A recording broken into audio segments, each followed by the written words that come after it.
Hello and welcome to this episode of Physical Attraction. Today I'm going to be talking about some of the issues surrounding artificial intelligence.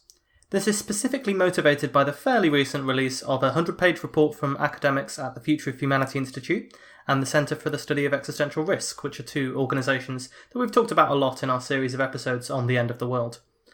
The report is about potential malicious uses for AI and machine learning technologies. I want to talk about that and AI in general, and specifically in this episode, the issue of terrifying deepfake technologies. So we're in our episodes on the singularity, which you can go back and listen to on www.physicspodcast.com. What we mostly dealt with was a kind of general artificial intelligence, or even a superintelligence, that may actually take a considerable amount of time to appear in the real world. We don't even know if such a thing is genuinely possible. Now, once you have that kind of thing, you can imagine all kinds of potential threats that essentially just arise from creating a program that's more intelligent, that's more powerful than we are as humans. That's why they call it the singularity in some senses. Not only is there this idea of an infinite density of intelligence, but also, like the singularity at the heart of a black hole, you can't see inside it. The main concern that we talked about in those episodes, and that a lot of people are trying to address, academic philosophers especially, but also programmers, is the so-called alignment problem. How can you ensure that the AI will act in a morally good way? In a way that we'd be happy with? Well, just going back to that idea briefly, I had a conversation about this when those Singularity episodes came out with an old Twitter sparring partner who was convinced that all this fuss about AI was exaggerated. The solution was simple. You just need to teach the AI, quote-unquote, utilitarianism, obviously. Utilitarianism, obviously. Utilitarianism, of course, is the name given to a whole branch of ethical theories that say, okay, the best way to act is in the way that maximises the utility function, which is usually defined as something like the happiness of conscious creatures. It sounds perfectly grand. You tell your superintelligent AI, which will after all far exceed human capacity and understanding, to simply make all conscious creatures as happy as possible. Providing you can keep its values the same, and providing that it doesn't decide that anything else is a better goal, you actually have a much better system in the world after the AI takes over compared to before, right? I mean, in the world we have at the moment, everyone is acting to maximise their own self-interest, but not the sum total of human happiness or even happiness for conscious beings. And surely something superintelligent will also be a better forecaster of what will make us happy, what will and won't work. It will be able to enhance its own intelligence and capacity and wisdom, and could very quickly become arbitrarily smart. So there's less risk of the unintended consequences that we humans tend to blunder into. People might even try to behave in a utilitarian way, but we don't always know for sure what our actions will result in. But presumably, you just make fewer mistakes when you get more intelligent. Ulterior motives don't get in the way. The AI just wants us to be happy, after all. This idea makes me think about little allegorical tales that I would tell if I wasn't such a terrible fiction writer. When you're learning to code for physics or mathematics, quite often people want to solve a similar problem. Something along the lines of, how do you find the maximum value of a function? Maxima, minima, regions of mathematical functions where the rate of change is zero, steady states. It's useful for all kinds of physical problems. It tells you where your system ends up. But when the system gets complicated, and that function starts to depend on lots of variables, in the same way that human happiness probably depends on countless variables, sometimes the system gets stuck. It can wander around forever, trying to optimise, but running in circles. I like the idea that we make the intelligent AI, and it just gets stuck, forever trying to find the solution to this problem that turns out to be philosophically impossible, to have many solutions, or no solutions. To solve it in the time that we demand, the computer finds itself needing to convert more and more of the matter into the world, into computationally active matter, turning everything into processors, working away at this problem. And driving towards this solution, it suspends any common sense subroutine that would allow it to turn around and give us no for an answer. And absent-mindedly, in this high priority state, searching for the solution that will make everyone happy, it swallows up the whole earth, consumes all of the available energy. And, a short while later, it looks around and realises that it's done. A stationary point of human happiness has been reached. Well, it might not be a maximum, but it's certainly a stationary point. And the computer whirs away for the rest of eternity. Part of the problem with dreaming of this utilitarianism for superintelligent AI relies on the idea that some superintelligent AI would continue to obey the original orders that we gave it, rather than deciding to reinterpret them in some creative, legalistic way, or discard them altogether. After all, if you believe that superintelligence is possible, then you're accepting that the intellect of this hypothetical superintelligent AI could be as far removed from us as we are from single-celled organisms. Would we, as humans, continue to obey the best laid plans of mice? Would we even understand the consequences of the things they're talking about?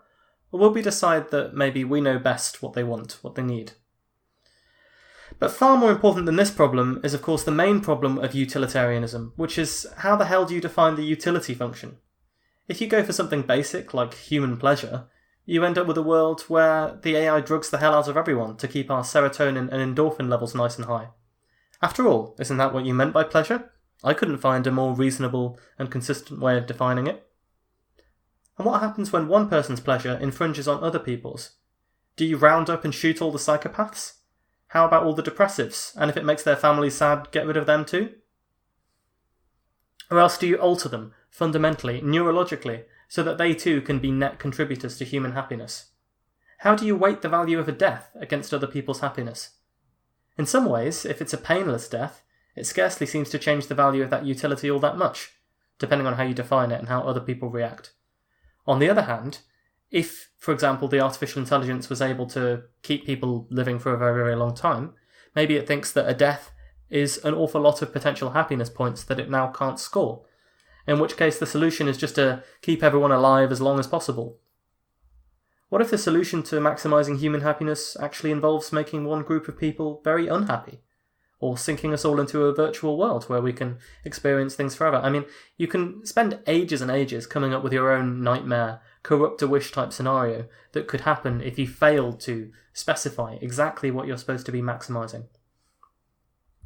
So to avoid all of these terrible scenarios where the AI just gives us all heroin or dumps us into a virtual paradise that isn't really real, we say, okay, maximise human happiness, but in a way that we'd consider nice. Who's we? Is there any consensus on this? I ask people about these philosophical ideas, and I say to them, would you be happy, for example, in a virtual world where you just have to repeat the same experience over and over again? It's the happiest moment of your life. You're scoring the goal that wins the World Cup over and over again for eternity, and so on, and so on, and so on. And some of the people I ask say, that sounds like hell. And some of the people I ask say, well, I wouldn't know any better, so it is clearly as happy as anyone could possibly be. It's just this eternal, samey ecstasy.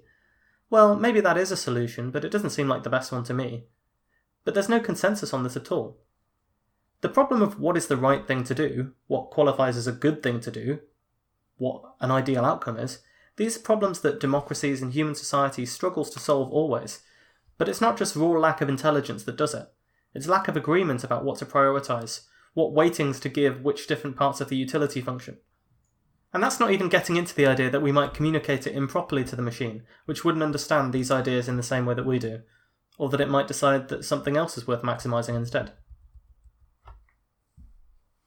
It makes me think of another allegorical tale, the empathy machine. In an attempt to prevent the machine from harming anyone too much, or coldly coming to some horrendous rational decision that involves suffering, you program human emotions into the machine, so it will understand what humans find nice.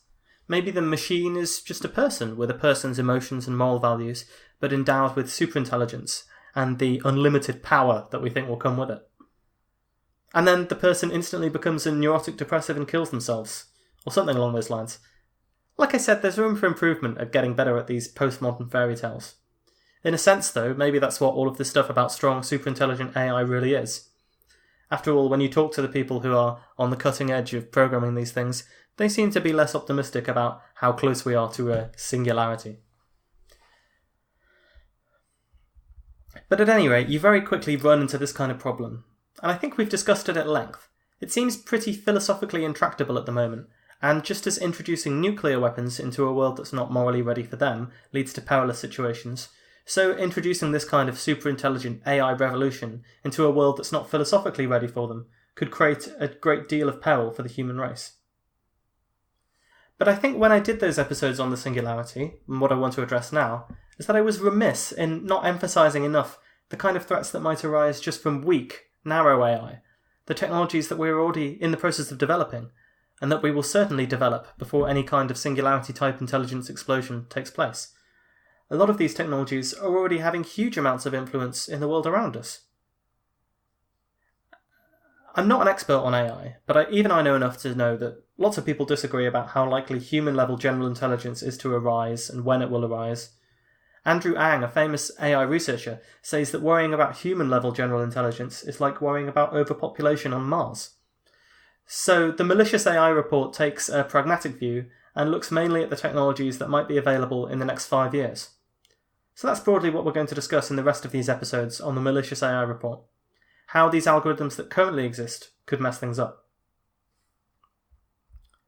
As an example, think back, if you can, if it's not too traumatic, to the last couple of US elections. One notable thing happened in both of them. The Republican candidate had their standing severely damaged by leaked audio or video of a private conversation. In the case of Mitt Romney, it was his comments that 47% of the US electorate were lazy, dependent on government handouts, and would never vote for the Republicans, even if it was the right thing to do. You would think that alienating half of the population who already have a very good reason to be suspicious of you is a pretty terrible electoral strategy for a billionaire who posed as one of the people. But then again, as we all know, Donald Trump did the exact same thing in 2016, with his infamous grab them by the whatever comments on the Access Hollywood tape. He still won, although he did get a lower percentage of the vote than both Mitt Romney and his Democratic opponent, Hillary Clinton. But the election was so close that the Access Hollywood tape or the hacked Hillary Clinton DNC emails may have been enough to swing it either way. Of course, this is far from just an American or a right-wing phenomenon. My UK listeners will remember Labour politician Gordon Brown in the UK, who was already likely losing the 2010 election. He had an incident where he referred to a lady on the campaign trail as a bigoted woman. He was caught saying that on a hot mic. Now, I'm not a politician or a political scientist. I'll leave trying to figure out whether the Access Hollywood tape or the 47% comments resulted in significant swings to the election that made the difference between a win or a loss to the political scientists. Nate Silver can figure that kind of thing out. But it seems difficult to argue that these audio and video tapes didn't have a pretty big impact on the public debate. They were influential. They were important. So what happens if new AI-enabled technologies are able to generate something like that? In these polarised political times where it can often seem like people's realities and the facts that they accept as true totally depend on their partisan affiliation, how will we respond to a new piece of evidence that discredits a major political figure? Something that seemed utterly convincing, but was really fake. Fake news, of course, was a topic of a great deal of concern in the 2016 election and since. Perhaps my favourite part of this story was the story about the teenagers in Veleš, Macedonia, who essentially realised that they could create an awful lot of money through advertisements by creating these outrageous and outrageously fake news stories. They realised that by mocking up websites like the New York Times and imitating them, and playing on themes that were in the news with attention-grabbing headlines like Pope endorses Donald Trump or Hillary Clinton has weeks to live or things like this, evidently a good fraction of people who read them believed in these fakes, even though in many cases the people writing them were kids who weren't all that fluent in English. Of course, the things that we should remember is that people don't even have to believe in a fake for this to be a money-making strategy. All they have to do is click on the link. And if there's a big attention-grabbing headline that's being shared on Facebook by your friends, well, it's the kind of thing that many of us would click on, even if we suspect that it's not true. In Macedonia, the exchange rate to the US dollar is very good, and so these people were able to live like kings, these teenagers with, all disposable income. They were swigging champagne and buying cars and putting their families through school based on the money they'd made from these fake news adverts. What I love about this story is that it's just evidence of the crazy intersections that can happen in a world as interconnected as ours. Not only butterfly effects and unforeseen consequences, but also the free market inevitability of it. It's a bright idea. The fake news complex people were some clever entrepreneurs who exploited a loophole in an increasingly chaotic, interconnected system. It's just a shame that they might have helped to get Trump elected, or they might have helped contribute to the misinformation that's in the world around us at the moment, but is that really their fault so much as the credulous people who kept clicking? Yet even if you accept that these terrible forgeries were enough to fool people, what about deepfakes? Deepfakes are these new artificial intelligence, machine learning driven video and audio imitations of famous people that are getting good enough to be indistinguishable from the real thing. In a recent post on National Security Lawfare blog, which opened memorably with the F-bomb, the problem is explained, quote, Fueled by artificial intelligence, digital impersonation is on the rise. Machine learning algorithms, often neural networks, combined with facial mapping software, enable the cheap and easy fabrication of content that hijacks one's identity, voice, face, body. Deepfake technology inserts individuals' faces into videos without their permission. The result is believable videos of people doing and saying things that they never did. Such a video could be released in the next election. Go look up the footage they could create of Barack Obama saying things from his speeches, and the audio impersonations by the Lyrebird.ai startup. You could easily, today or in the very near future, create a forgery that might be indistinguishable from the quality of those videos or audio recordings. And what would that do to politics? Of course, we can imagine that the politician would deny it, but that wouldn't change the minds of the people who already wanted to believe in the fake news, and it wouldn't shake the cloud of suspicion, especially if the forgery had the ring of truth to it, if there had been rumours about this for some time. If there was a cassette audio tape, convincing, floating around now of Trump talking about Russians interfering in the election during the campaign, don't you think it would impact the discourse and the politics? There are some other tapes that could be faked as well. And of course, even the fact that people believe such deepfakes are possible is going to impact the political culture. Imagine the internet flooded with plausible seeming tapes and recordings of this sort. How are we going to decide what's real and what isn't? And if something like Access Hollywood did surface for a political candidate in the future, when these deepfakes are commonplace, wouldn't they just say fake news? Recently, seemingly in a bizarre test as to whether people will literally take any nonsense he comes up with, Trump has been suggesting to his inner circle that the Access Hollywood tape isn't real. Once you can't believe the evidence of your senses anymore, we're in serious trouble. Of course, you can imagine that this might impact things that are more delicate even than electoral politics. What if you're a soldier and you receive urgent orders from your commanding officer via phone or video link, but it's not really them? What if you're an ordinary citizen, but you're conned into giving away personal details or information to fraudsters by a convincing replica of someone that you know? Or what if someone makes compromising false images of you to try and wreck your reputation and spreads them around? Ultimately, you can dream up all kinds of terrifying possibilities for these deepfakes, from fake news to blackmail. The huge problem with something like a deepfake is the problem with fake news in general. Even if the thing is later retracted, the damage is done. Anyone who's familiar with how the Daily Mail operates will understand. They print front-page headlines in 50-point bold font, and they print the retractions in tiny footnotes on page 20. A lie can spread its way halfway around the world before the truth gets its boots on. How much more true when the lie is a convincing video or audio recording of someone famous? Once the initial story is out, the damage is really done already, and in these cases the damage could be substantial. Even once retracted, the suspicion and those images will always be there.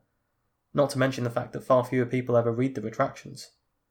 And imagine if it takes weeks or even months to confirm that a certain type of deepfake isn't in fact real. That could be plenty of time for an election or similar to happen. I mean, if something like this came out on the eve of an election, it would be just enough time for people to hear about it and not enough time for them to realise that it's false. It's really difficult to see how you could solve this kind of problem. The Lawfare post suggests, in a popular theme of late, that social media companies need to take more responsibility, that Facebook or Twitter should carry software that probes every video to see if it's a deepfake or not, and labels the fakes. But this will prove incredibly computationally intensive, even if they won't do it. And of course, if the algorithm is 99% accurate, there's a risk that it misses some, or that there's false positives. Those of you who've been following the news lately might be a little cynical about whether Facebook and other social media companies really take their corporate responsibility all that seriously. And after all, if nonsense gets clicks, then that's what we'll see. Even if they are willing to bite into the profit margin to regulate content like this, it essentially just sets up an arms race between fakers and people trying to prove that something is fake. Imagine a case where we have such a system, and a very cleverly designed fake, perhaps with a powerful organisation or government behind it, is verified as real by the news media algorithms who later retract this. We'll never get to the bottom of the truth, there'll always be suspicion, and if there's a little tick that says something is real next to a video, well, people are going to take it all the more seriously. That's even if you trust these social media companies not to abuse the power to arbitrate or sell what is and isn't considered reliable, which, given recent revelations, I doubt many people would on any side of the political divide. The other alternative that Lawfare suggested in their article is even more dystopian in my mind. You can prove that something isn't true simply by always having an alibi. Quote, the idea is this. A person who is sufficiently interested in protecting against a targeted deepfake, or whose employer feels this way, may prove willing to pay for a service that comprehensively tracks some or all of the following: their movements, electronic communications, in-person communications, and surrounding visual circumstances. End quote. So to avoid being blackmailed or having your reputation ruined, you just consent to someone engaging in 24/7 surveillance of everything you ever say or do, and having total power over that information. That way, if anyone ever tries to create a deepfake of you, you can compare it to all of the recorded footage of you. Of course, to convince people that the deepfake genuinely wasn't true, I suppose you'd need someone else to go through all of that recorded footage, regardless of how embarrassing it was. And of course, I'm sure you can rely on the company that engages in 24/7 surveillance of you to use that information well and judiciously and be invulnerable to hacking. What could possibly go wrong? Needless to say, it's one of these problems that seems intractable. If you have a solution to the problem of deepfakes, I'd love to hear it. But Cory Doctorow's prescription that technology creates problems that only technology can fix doesn't necessarily seem to be good enough here. For me, and I suppose I've already got too political here, but I'll carry on, the erosion of truth, an agreed upon set of facts, an agreed upon reality, this has been an alarming political trend. Regardless of your political persuasion, you have to agree that it's impossible to win the argument and persuade people over to your side, to build the kind of consensus you need to govern a country, if you're operating from completely different realities, different sets of facts. As our political realities drift further apart, conspiracy theories run rampant, mainstream purveyors of news are being called liars, we're in serious danger. Politicians lying is nothing new. Lies in the media and biases in the media are nothing new, and neither are conspiracy theories. But this idea that everyone's opinion is worth the same, just as everyone can tweet on the same level, this relentless assault on expertise, authority and truth-telling, trust in any one story to be reality, is a concern, because even if you like the people who are currently bending and twisting the truth, they will not be the first or last politicians to do this. And in a world with the kind of multiplying threats that we've talked about in the Teot Wowkie specials, how can we hope to confront them in a rational and well-informed way when no one can begin to agree even on the facts, even on what's happened, let alone on what's possible, let alone on how to interpret what's happening or how to respond to it? And if the problem is people picking and choosing their own realities, their own political realities, and it's bad enough as it is, how much worse will it get when they have equally plausible sets of evidence to point to justify these realities? Ultimately, you don't even need deepfake images and videos to become widespread for it to have a political impact. The technology doesn't even need to be that good or infallible. You just need a widespread belief amongst people that it is good, that you can't trust the evidence of your eyes and ears. The next time that some incriminating video of a public figure comes out, people who are going to be on their side will say it's a deepfake. I mean, there are people out there who already believe that the moon landing and school shootings are routinely faked, but let's not even get into that. The last thing we need is technology that can muddy the waters further. The point here is, just in the same way as you don't need a human-level generally intelligent AI that can adapt itself to perform any of the tasks a human can do, or a robot with human dexterity and flexibility to replace the function of humans and cause disruption in the world of work, you also don't need a general intelligence to threaten security and to wreak havoc on society, or to put power in the wrong hands. And if you think this is all ridiculous, go and read the Malicious AI report that is dealt with by the Centre of Existential Risk Studies and the Future of Humanity Institute. They have a very striking series of images, synthetic images of a human face, just evolving over the last few years. 2014, the image is grainy, you might believe it was a passport photo but nothing else. 2015 and 16, they're still far from being a convincing human image. But by 2017, the Malicious AI report is capable of producing an image that to me is indistinguishable from a photo. And it's these kind of things that are just happening in these last few years, the ramifications of which we haven't fully seen develop yet. The looming issue of deepfakes is just one of the things that's considered in the Malicious AI report. Some of the concerns are enhancements to familiar threats. Automated hacking can get better and smarter. and algorithms can adapt to changing security protocols. There are these phishing emails where people are scammed by impersonating someone they trust or an official organisation. They played a big role in the 2016 election. They could be generated en masse, and they could be made much more realistic by scraping data from social media. Phishing works by sending such a great volume of emails that even a very low success rate can be profitable. If 1 in a million people fall for the scam, given that sending emails costs virtually nothing, the scammers make money. Now, you might not fall for one of these scams if it's a dodgy-looking account claiming that you won $64 million on the lottery. But if it impersonates one of your family members and asks for credit card details to help pay for an upcoming trip, one that you've discussed perhaps on social media previously, I think more people will get fleeced by something like that. If the AI gets substantially better, it might be possible to engage you in longer conversations, more realistic dialogues. I mean, how do we confirm that we're really talking to the people we think we are online? What you normally do is phone them up and listen to their voice, but if the scammers can impersonate the person's voice too, then the sky's the limit. Computer hacking itself and the search for vulnerabilities in the security of software can be automated. And if we're going to insist on going down the Internet of Things route like all of the big tech companies want us to, and having every device in the household connected to Wi-Fi, you're just multiplying the number of devices that could be hacked. Then there are the novel threats that come from our own increasing use of and dependence on artificial intelligence to make decisions. These algorithms may be smart in some ways, but as any human who's used them knows, computers are utterly lacking in common sense, and they can be fooled. A rather scary application is adversarial examples. Machine learning algorithms are often used for image recognition, but it's possible, if you know a little about how the algorithm is structured, to construct the perfect level of noise to add to an image and fool the machine. This noise, it just appears to us like a few black and white grains scattered throughout the image, a grey fuzz. Two images, one with the noise and one without, can be almost indistinguishable to the human eye.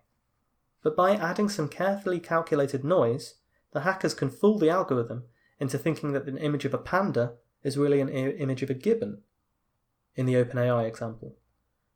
Now, this is actually something that they do for fun, these AI researchers. They will find your fanciest image recognition software, the one that Google is trumpeting, the one that the big tech companies are trumpeting, the one that has 99.9% accuracy at recognizing a dog or a cat or Michelle Obama or any other person you want to talk about. And what it will then do is it will add a tiny bit of noise to that image, and they will say, look, we've turned it into a lamppost, we've turned it into a picture of the ocean. We've confused the algorithm in such a way that these two indistinguishable images, one of them completely baffles it.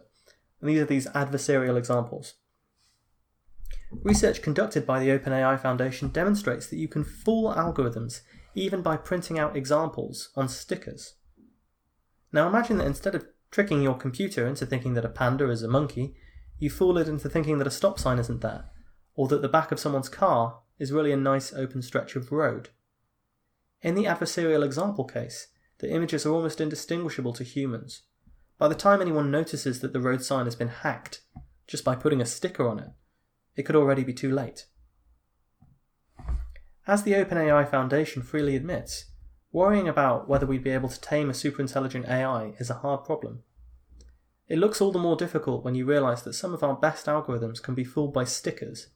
Even modern simple algorithms can behave in ways that we do not intend. There are ways around this approach.